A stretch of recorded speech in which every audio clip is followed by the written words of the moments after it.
Hi guys, welcome to my vlog. It's me again, Nikki.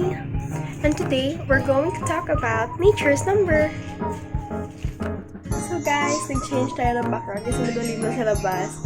And so we're assigned to do a task to do some vlog about this.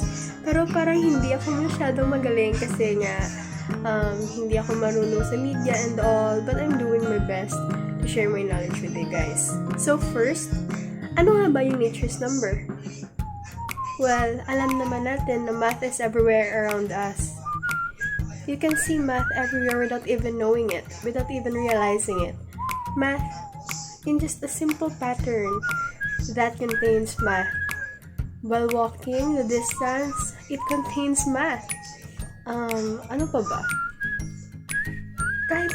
Kahit anong gawin niyo po. Kahit nasa dancing, may math din. And kahit punta lang kayo sa kabilang bahay niyo. Ingay nung aso. Wait lang. Okay, so what I have said, math is everything around us. Math is part of our daily lives. So, ano nga ba yung nature's number? Number 1. Number 1. Di pala yung number 1. I mean, first of all, so basically for me, nature's number is the patterns, especially shapes, na makikita natin sa surroundings natin in our everyday lives, in the nature, most especially in the nature, because that is why it's called nature's number, because yung numbers na ito, makikita ko natin sa nature, and yung patterns sa tao, sa hayop, sa plants, sa leaves, kahit sa leaves, and on how they process, they grow. It is all part of nature's number. Nature's number is the deep mathematical regularities that can be seen in nature. For example, yung snowflakes. Snowflakes have just like snowflakes. Snowflakes has different what they call this design, or it is designed differently, but as we can see, it all have 6-fold symmetrics. Just like animals, the cat has 4 legs, the dog has 4 legs, the cow has 4 legs, and many more.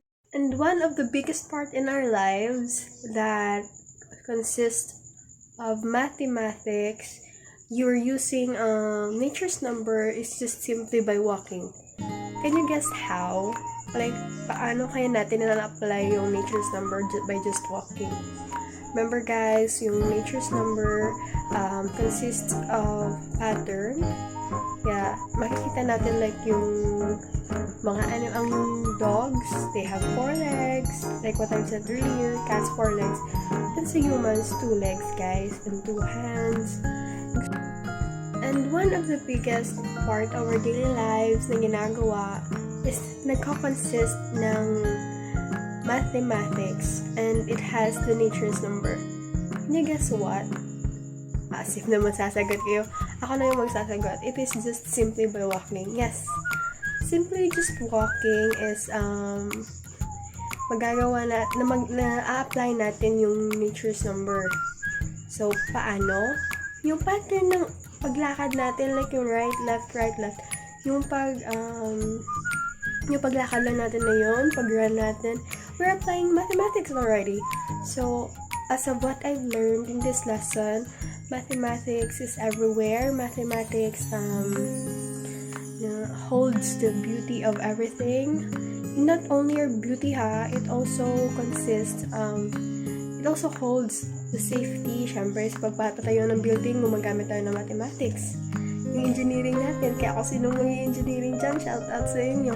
Kaya, me personally, after learning this lesson, I learned to love math. Even though I hated it so much before, I learned to love math, and even realize that every beauty of our nature consists of math.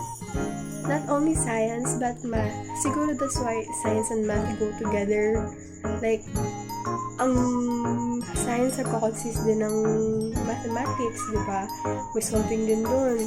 And also, mathematics, na-apply natin in the environment, in real life, And in conclusion, nature's number made me realize that everything in this world is created not so perfectly but almost the same.